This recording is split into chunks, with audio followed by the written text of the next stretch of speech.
we have skills. The skills are needed. Talents are useful, but talents don't count. You can't let them be fallow. You have to use them.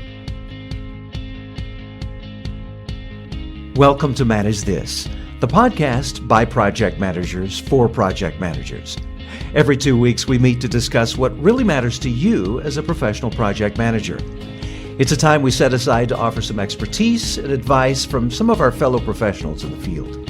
We let them tell their stories in the hopes that you'll be encouraged and challenged in your own sphere of influence. I'm your host, Nick Walker, and with me is our chief influencer, Bill Yates. And Bill, I'm looking forward to hearing what our guests have to say about a subject that's become increasingly on my radar, and that is volunteering, which, as you and I have talked about, addresses a common problem. Right. The common problem, not-for-profits often have a compelling vision, but those leaders need help planning and executing. So I'm really interested in seeing what our guests have to say about that. And we have two guests to help us in the studio today. We're going to talk about an organization that provides opportunities for project management professionals to participate in community volunteering. Our first guest is Kendall Lott.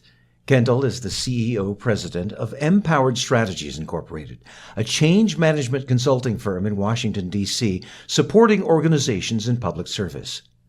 He's the executive director of the Project Management Day of Service, the chairman of the board of the PM for Change nonprofit organization, and the host and producer of the PM Point of View podcast. Kendall, thanks so much for joining us here on Manage This today. Glad to be here. Tell us a little bit about yourself to get us started here and why volunteering is such a passion for you. That is a super good question. I think what brought me here that's related to that is I am a returned Peace Corps volunteer back in the 80s. So I got started in public service through the graces of the federal government, and I greatly appreciate the taxpayers that make that program possible. I think it's good for the country and it's good for me. It was a chance to get kind of involved, and I really enjoyed it. One of my other pieces later was when I wanted to become a project manager and realized there was a whole institute around it with chapters. I needed to kind of get out and get to meet people. So I did it for a very personal reason. I think that's where we get a lot of volunteers. You got to have your own hook for something, right? And I realized I needed to meet people. So I showed up at the Washington DC chapter, PMI DC, my home chapter, and they had a disaster at the registration desk. So me being Kendall, I showed up and said, what? This is like the biggest chapter and this is all these project managers and they can't run a registration desk? And I raised my voice. So we know what happened then. They're like, congratulations, you just volunteered to solve that. And I got to participate and learn to keep my mouth shut. No, I learned to help out, and I really enjoyed engaging with other professionals. So that was a bit of a twist on the volunteer environment, right? And I volunteered for the chapter for about 15 years and ended up on the board and eventually became the vice chair or the COO for a year, and then eventually the CEO. And that's how I kind of got started in engaging with professionals in a context of volunteerism. PM for Change. What is that? Yeah. So that's a nonprofit, all volunteer, founded by three of us, Laura Bernard and Mike Hannon and myself, after we had done a major event, a PM Day of Service, PMDOS as we call them. And we founded this nonprofit because we realized we wanted to have the event that we had worked on, and probably we can talk a little bit about, and in DC, we thought other chapters and other communities might want to engage with the particular take we had on service and volunteerism. So we needed a nonprofit that could really drive the unbounded potential of project management to have positive impact in our communities, because we saw, basically we're market makers. We saw a gap between the supply and demand for project management discipline, project management skills and value. So that's why we founded it, as a way of connecting and helping to get other local communities started on their own days of service or their own interaction, connecting project managers to nonprofits in their community. Kendall, one of the things that is interesting to me with this is something I've experienced, I think probably all of us in the room have. Many times a leader of a not-for-profit has a real passion and a real vision. They need help planning and executing. Is that what really led into you finding that gap where project managers can fit in and provide that planning and executing? Yeah, what actually happened, it was literally on the road, and it was on road to Damascus. In this case, it was commute to DC moment. And I had to pull over because I realized what I was trying to do is I was actually the president of the chapter chair. And I was trying to figure out how to get people to be stickier with the chapter, better membership. And it got me thinking, what do project managers want? And then what do project managers do? And as I started toying with what do, they bring order out of chaos. They start working. They do things on behalf of others, right? There's an executive. They're producing value and output for other people. As I kind of just plotted through that in my head, I realized they manage scarcity. That's what the Iron Triangle is about. They manage scarcity. And then boom. So who deals with scarcity? Nonprofits live in this constant state of not enoughness. Right. Not enough skills, not enough staff, not enough money. And they need that organized. So you've got a group of managers, nonprofit managers, who live in this world of insufficiency. So nonprofit managers know what their mission is, right? How to deliver to it.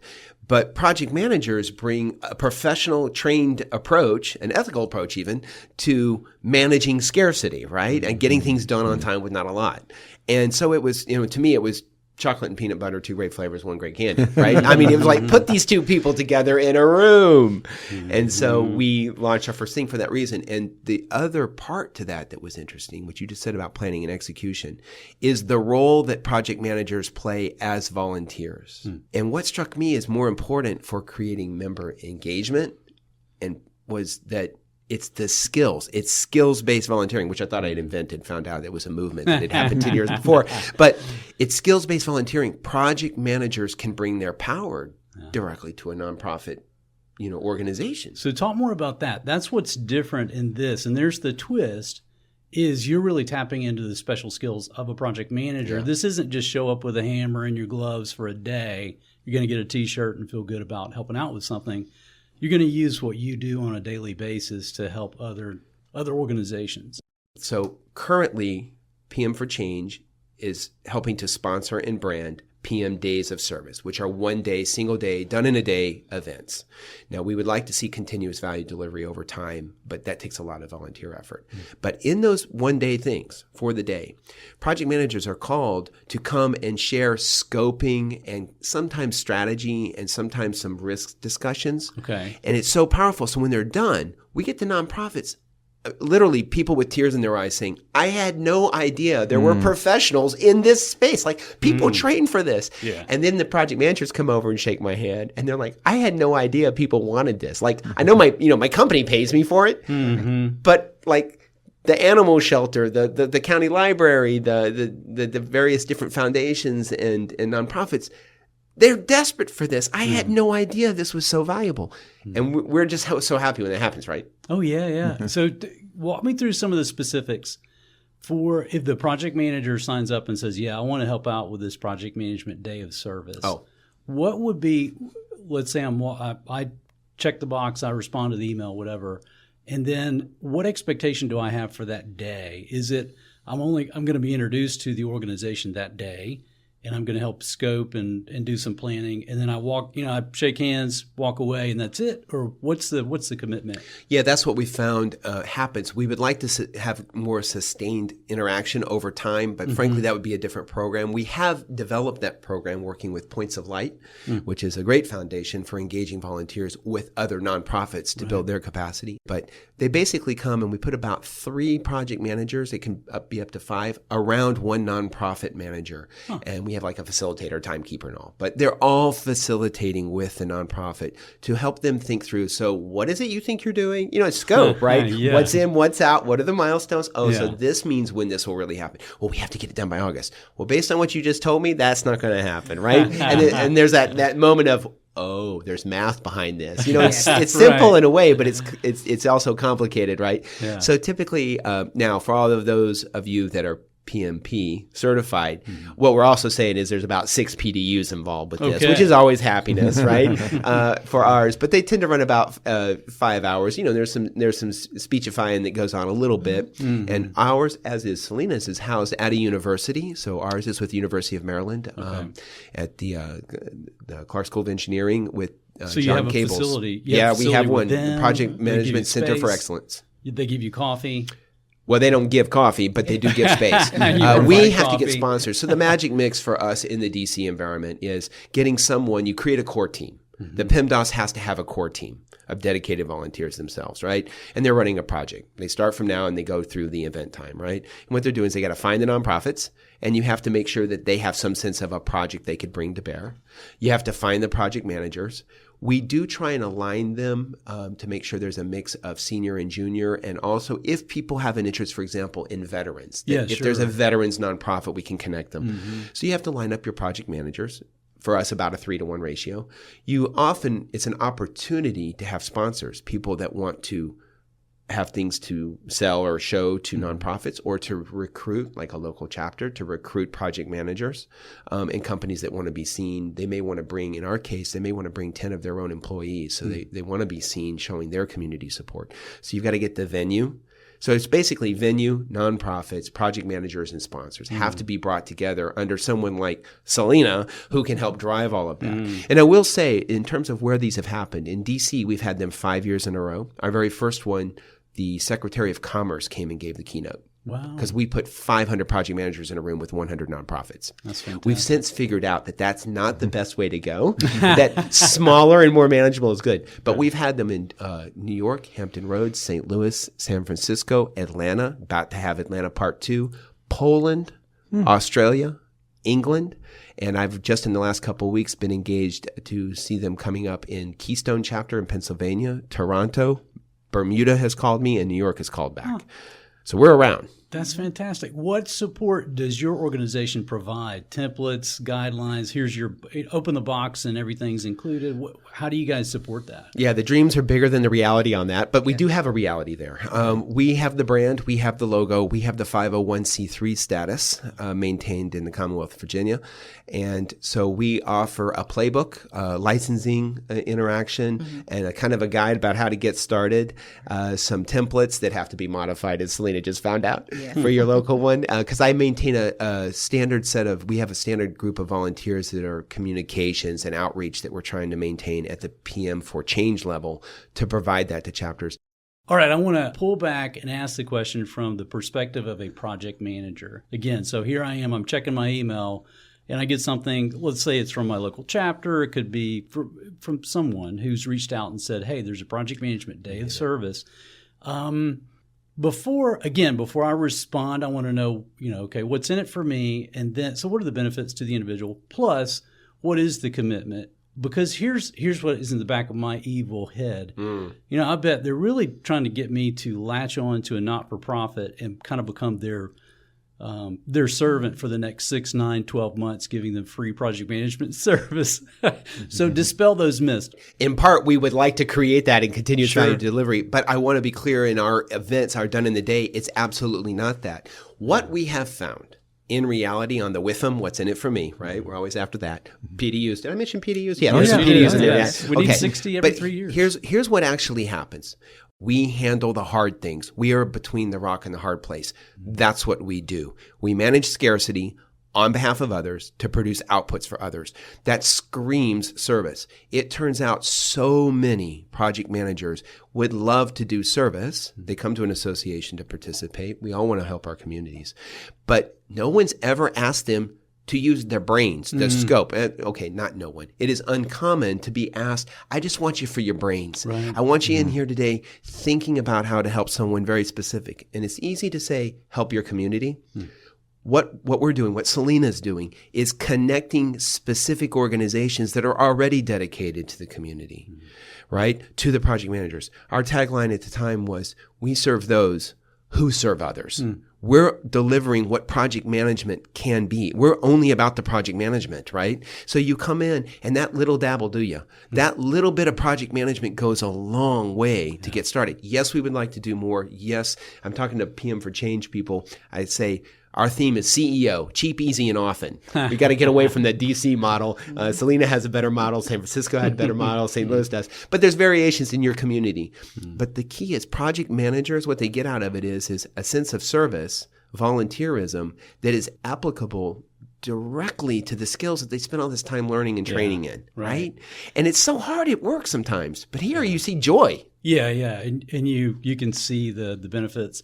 I'm thinking also there's probably the benefit of just the networking aspect. If I'm a project manager and I'm going to give my time to this effort, I'm probably meeting other people in the community that I've not met otherwise who have a similar passion, either for service or for using the skill set they have somewhere outside of work. And so I imagine the networking is beneficial. Yes, and you're hitting on the broader issue that I also like to really try and convey to people. There's a value in volunteering to you as a person in and of yourself, besides a concept of some moral issue or some relationship to your community.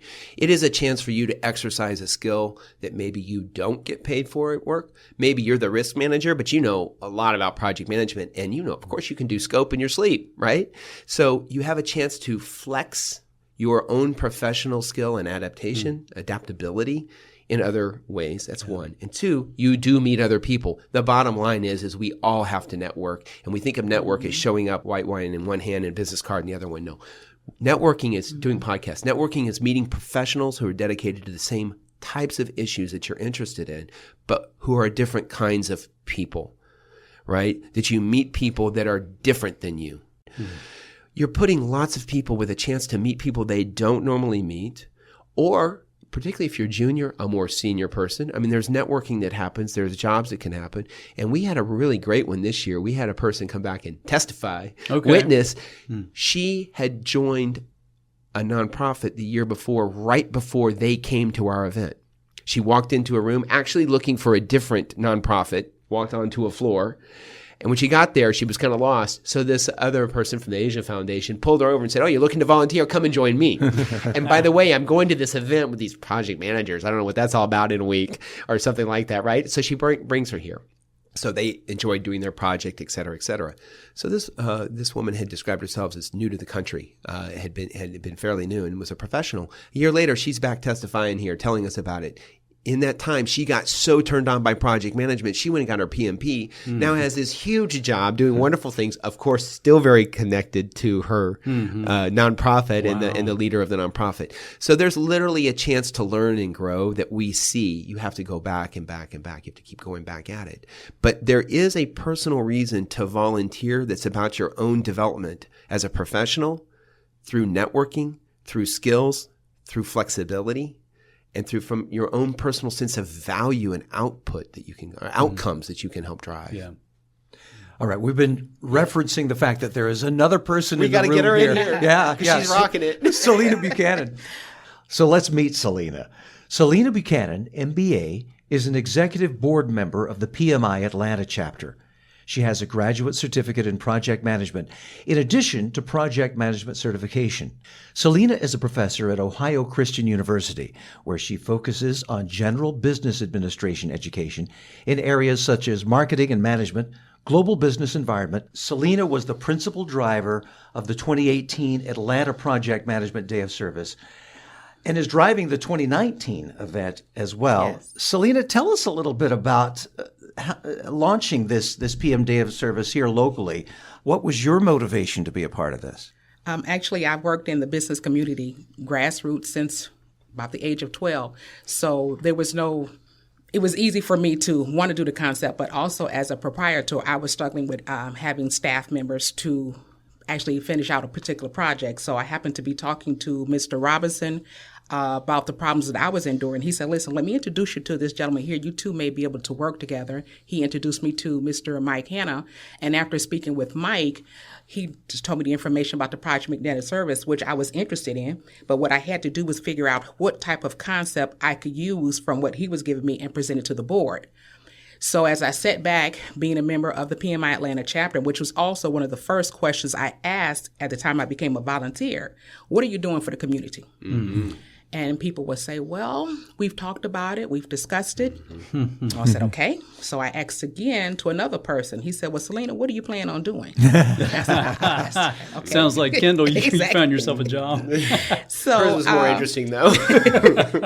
He allowed me to, I presented the information to him and told him how we could take this particular concept and not only use our study groups, we could use the mentor-mentee programs. We're already special interest chapter, so therefore the project managers, based on our forums, could be tied with the nonprofit organizations what their needs are. So he said, okay, I got that. I'll say we took it to the board, and the board said, okay. So that's how we launched in 2018. Now, to begin with, we started with we said we're going to keep it small. They wanted to do a test. They gave me a small budget of $3,500, and we were going to do 20 nonprofit organizations. Again, we were dealing with staffing, which is common because when you're a volunteer, you already volunteer in a particular area, and then to ask the volunteers from the chapter to also volunteer on a special project is difficult and it's hard. So as we were moving along, it was Melody and I pretty much putting the project together. But we went ahead and persevered and pushed through. The day of service looked like everybody from the chapter showed up to show support, which was very enlightening, very happy. We were truly excited. We had different project managers come in and say, listen, I know I wasn't allowed to register, which is one of the downsides. Everybody as a project manager cannot participate. Of course, we're doing 70 nonprofit organizations, but still that leaves us with about 140, maybe 200 project managers.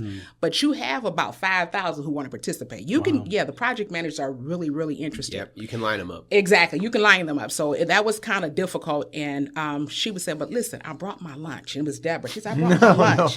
Can I just stay? I said, Deborah, by all means, you can stay. This is the atrium. Here's a place that you can be and just network with everybody. Well, guess what? We had a project manager who could not make it, which is, it's a juggling act all the way to the end. Exactly. So I said, listen, bring your lunch, put it to the table. So that particular event turned out just awesome, just wholly awesome. The tone was set. The chapter was excited. They understood. And we were at Georgia Tech. A Georgia State student came to me, Rahelia Angel, and she said, Selena, why are you doing all the work? She said, we are the students. We need to be doing the work. I said, this is the whole point. It's for the students. I said, so the fact that if you're going to help, then yes, we can do this again next year. So as an honor student for Georgia State University, she went and got about 10 different other students to help. So not only are we increasing membership with Georgia State students, they're also now trying to get their PMP. They're also people affiliated with the mentor-mentee program, with the study group. So now it's been every facet that we were trying to target is actually coming into full circle. Selena, the mentor-mentee program. So are you guys taking students, in this case from Georgia State University, and pairing them up with project managers from the chapter that are helping? Actually, to begin with, we were taking volunteers or chapter members who wanted to be a project manager and matching them up. Just so happened that was already in place. Now we're adding the Georgia State students into it. Mm-hmm. And we're also considering doing a membership directly from Georgia State. So that's also in a discussion now. This is one of the cool things we're seeing from a PM for Change perspective. Selena now has joined our organization as an impact director. That means she's in charge of Atlanta, the Atlanta footprint. She's the local rep. She's the local rep with me on my leadership team now, right? And so, but the key is the variation. Communities, you meet people where they are. Communities, the nonprofits themselves service communities differently, and then how project managers need to interact with their community and their chapter can be very different. You just hit another chapter benefit for all you board members out there.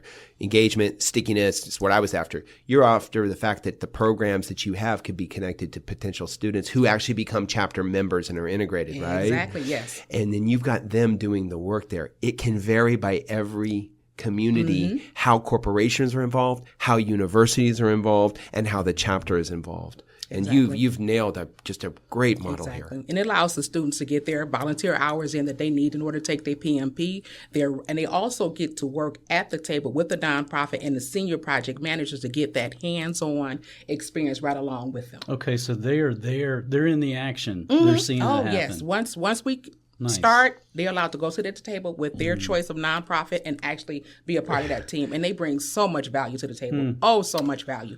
Nick, I was just thinking, you should ask Selena when the next event's going to be for the PMI Atlanta chapter. I'm glad you asked me that question. It's coming up, isn't it? Yes. It's going to be soon, yeah. Yes. When is that going to be? For the Project Manager Day of Service, that's going to be on May 4th at Georgia State University, 55 Gilmore Street, this coming year, May 4th. How do they sign up? They can go to the PMIAtlanta.org/PM Day of Service 2019 and register there. They can also go to the PMI Atlanta chapter and go under events. Great.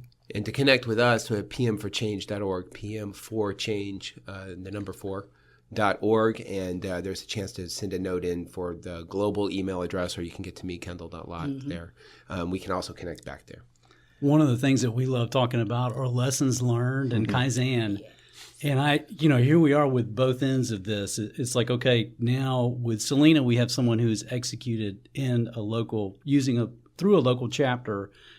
Tell me about the feedback that you guys have. And I know you guys are tight. I can see the friendship and there's a deep relationship there in terms of the communication that you have on the aspects. How does that work? And how are you guys taking those lessons learned and improving the process going forward? That's something that I owe from the leadership perspective of PM for Change, working with that team to try and bring we've been so focused on the events, we've had trouble in some sense, or we're slower in pulling the institution together. However, we have started on this. And what Selena has actually brought to the table is the interaction with the college in a not just a venue setting, but the students being engaged in the execution of the project itself as part of her core team. And I think that's a huge lesson to everyone out in the space. And I think we've done some run of the day lessons as well. What was the flow of the day going to look like? You and I were actually just on the phone in LinkedIn recently, yesterday and the day before, about how do you handle speakers. One of the things we found, for example, in DC, it being DC, lots of speakers, stacked up speakers. Oh, sure. Right? Yes. So we had commerce, and then we had the major corporate donors speak, and then we had the venue plan, and the project managers were a little antsy, but the nonprofits were like, we're here to get things done. Get rid of all these. So slowly, 5 years later, we still have one, but we mostly have them speaking about themselves at the end. We have them kind of telling what they got out of the day at the end. Okay. So I passed that along. Be careful with the speakers. We love people in suits and ties up talking, but the participants don't. I don't know what you experienced. Well, actually, that was one of our same experience. So this particular year, what we're doing is actually just having a panel of speakers. Rather than doing a big speaker in the beginning, we're just going to do a simple welcome. And then from there, we'll go into instruction of what you're going to be doing and what to expect that day. Then we'll go ahead and get started into the scope. Then we'll come back and then actually have a panel of speakers answer questions based on whatever information may have came up. And to answer your question a little more directly as well, so at PM for Change, that's the part we can offer is I want to connect all of my impact directors around frequently asked questions. Perfect. And also, now that I have a couple of them have experienced it one or more times as we move into 19 and 20, will be for them to share that directly. But the key is, what did you experience and how can somebody else do that? So if somebody wants to connect, you get your chapter on board if you can. Get a core team, because you're going to have a core team in your case with students. Yes. Get in contact with us, and what we can help you with is the playbook on how to get started. Again, the brand, the website that shows the videos of the past and the pictures from the past, and we get them from all our different local chapters that are doing this, local event drivers. But I'm going to connect them to other impact directors so that they can answer questions about the reality of their situation. We can help you get started, because what I found for myself is we have skills. The skills are needed. The talents are useful, but talents don't count. You can't let them be fallow. You have to use them. And my decision, I announced mine standing up on a bar at a chapter, and I said, I will not pass this way without providing my talents to my community. There's no way I cannot do this. You must do something to provide value. I can hear that passion. That's great. Can you guys share a success story or a testimony from the nonprofit's perspective, or even from the PM's perspective who've helped out? Okay, from the nonprofit perspective, there was Tiffany Mormon. Actually, she brought a team, about 5 different of her staff members to the organization, and she actually had 3 different projects. For one of her projects, they were buying a VFW building. And they wanted to take that building and restructure it and get it ready for service. So they had bought a building.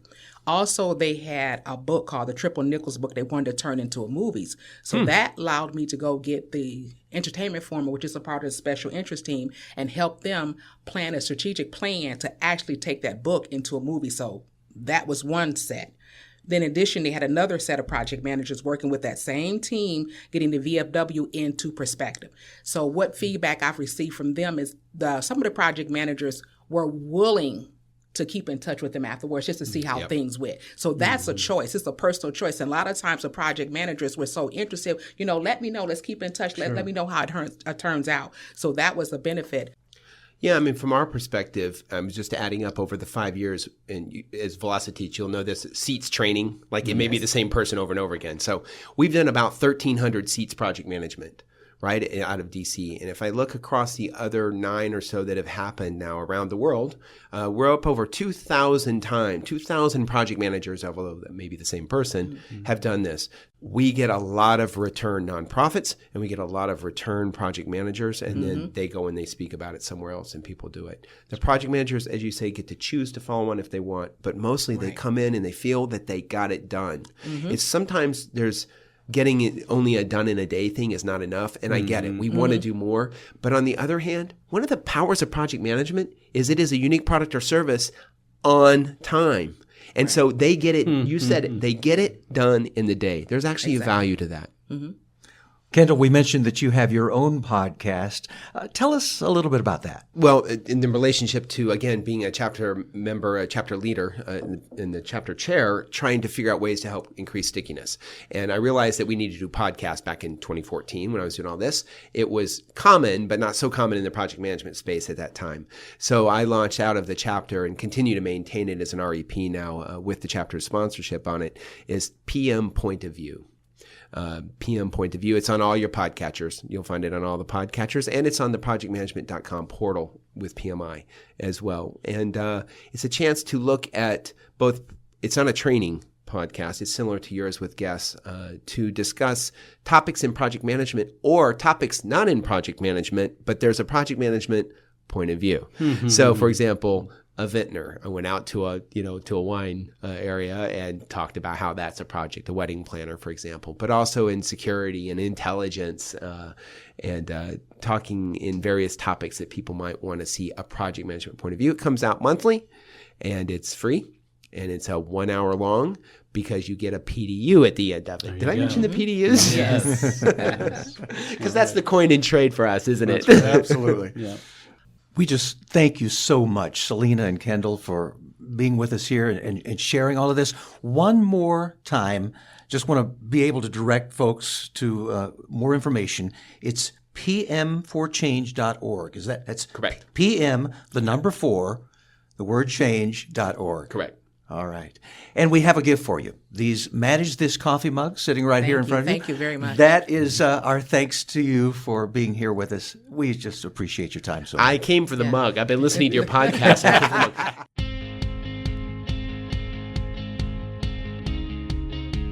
mug. Bill, volunteering is something close to the heart of us here at Velociteach. Absolutely. Community service is actually one of 5 core values that we have, and we give 5% of our paid time back to community service. I remember, you recall a prior conversation that we've had with Roger Duke. Roger was a chapter leader for the Augusta chapter, and we talked with him about Project Gratitude.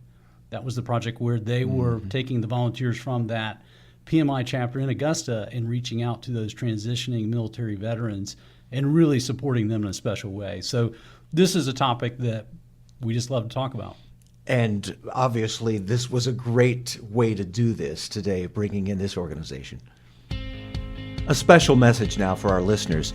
A reminder that by listening to this podcast, you did just earn some PDUs, professional development units, toward renewing your project management certifications.